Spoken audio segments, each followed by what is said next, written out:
On episode 197 of He Said, She Said movie reviews, we take a look at the movie Land.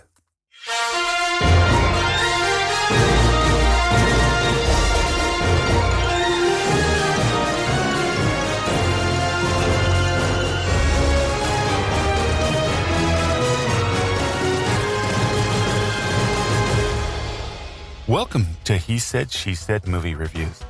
This is the podcast where a happily married couple with similar but different movie tastes take a quick, spoiler-free look at the movies, helping you make the right decision before your next movie. I'm your host, Tim. And I'm April. All right, so we saw Land last weekend. I give this movie 4 stars. How about you, April? I do as well. It was absolutely phenomenal. All right, we'll tell you all about it right after these 2 trailers. The first trailer was Nomad Land, which we just also saw, and we'll be giving you a review here real soon. This is after losing everything in the Great Recession, a woman embarks on a journey through the American West, living as a van-dwelling modern-day nomad. This has a release date of February 19th, 2021, and it stars the great Frances McDormand, David Strathairn, and Linda May. The second one, and this is one I can't wait to see, is a movie called Boogie. It's the coming-of-age story of Alfred Boogie Chin, a basketball phenom living in Queens, New York, who dreams of one day playing in the NBA. While his parents pressure him to focus on earning a scholarship to an elite college, Boogie must find a way to navigate a new girlfriend, high school, on-court rivals, and the burden of expectations. This has a release date of March 5th, 2021, and we'll be there for that one. It's and this stars so good. Taylor Takahashi, Pamelyn Chee, and Jorge Lendeborg Jr. It just looks phenomenal. Yeah, I can't wait to see it. It really looks like it's going to be a good movie. All right. The storyline of Land is about a woman who is in complete bereavement. She seeks out a new life off the grid in Wyoming. The director is, of course, Wright. She's known for, this is her first directing credit for a feature film, but she did direct 10 episodes of House of Cards. She's also a phenomenal actress and one of my personal favorites. She's a very strong woman, and I could go on and tell you some of my favorites. And believe it or not, it's not Forrest Gump. So someday we're going to have to talk about this. Jenny, she's my girl. I love that movie, but she's been in a lot of other things. Okay, writers are Jesse Chatham and Erin Dignam. And Erin is known for Denial, Loved, and Submergence. And Jesse, this was his first writing credit. That's right. So this movie has a very small cast, but a good cast. It had Robin Wright, Demián, Bichir, Sarah Dawn Pledge, Kim Dickens, and Warren Christie, Finlay, Wojtak-Hissong, and Brad Leland. From Friday Night Lights. Okay, runtime 89 minutes, rated PG-13 for just the theme itself, brief, strong language, and partial nudity. Very partial nudity. Right. So, go for it, April. The theme and tone of this movie, in my opinion, it's all about rebirth after death, but this is really everyone always has in their life has something that they're on the ground and cannot get up. And it's about how you get up. And this was about that.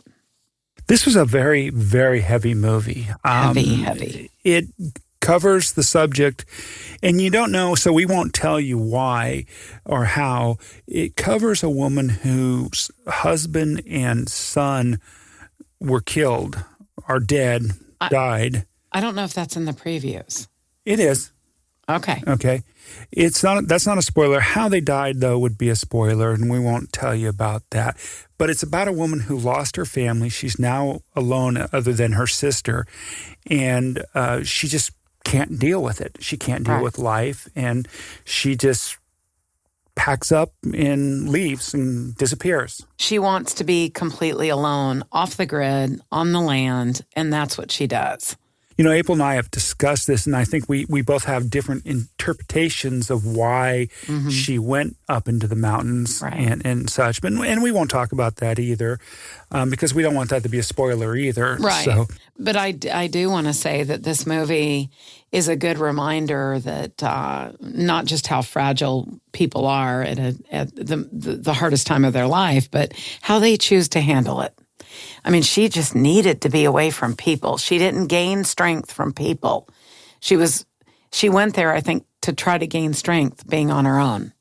Yes, exactly. And, I think she went up there for other reasons. Right. And I think some of the people, there are some negative reviews on this that she didn't go up there prepared at all. And I don't think they got the movie. Right. We'll just leave it at that. Sure. Those people who gave it bad reviews. Do I wish that she had been trained a little bit more before she went up there? Of course. But again, that's not what the movie's about. The movie, the direction, the acting was phenomenal. Incredible. I thought this was great. And I'm going to go straight down to the dialogue, and this is why I think part of the acting was so great. This movie had very little dialogue. Right. It was almost 89 minutes of a silent movie, and the fact, when I say silent movie, that there wasn't a lot of dialogue in this. Right. Because for the most part, she was up there by herself. Right. It was silence and cinematography. However, I will say that Miguel... in this movie, the character and her, it was probably one of the most amazing pairings I think I've seen in a decade. But going back to the dialogue, even when they were together, most of the time they didn't talk. Right. They just sat together and got comfort from each other. But exactly. But here's my thing. People do need people. And this is, she didn't think she did. Exactly. Okay? So this is why this movie was so incredibly... it will move you. But I want you to know that the chemistry that these two had, it's off the charts. And it's not because of a lot of talking, Tim. And it's not the chemistry of a love story either. This is not a love story. Exactly. They were just seeking bonding and comfort from each other. And you need people. So I want to say the acting was incredible. The direction was great. And let's talk about the score. Oh, I thought the score really added to the movie. Because of the lack of the dialogue, there was a lot of times where you just had these majestic, beautiful scenes. I think this movie was filmed in Alberta, Canada, even though it was set in Wyoming. But it had these beautiful, majestic scenes. It really did. And the cinematography. And the music just added to that beauty of it.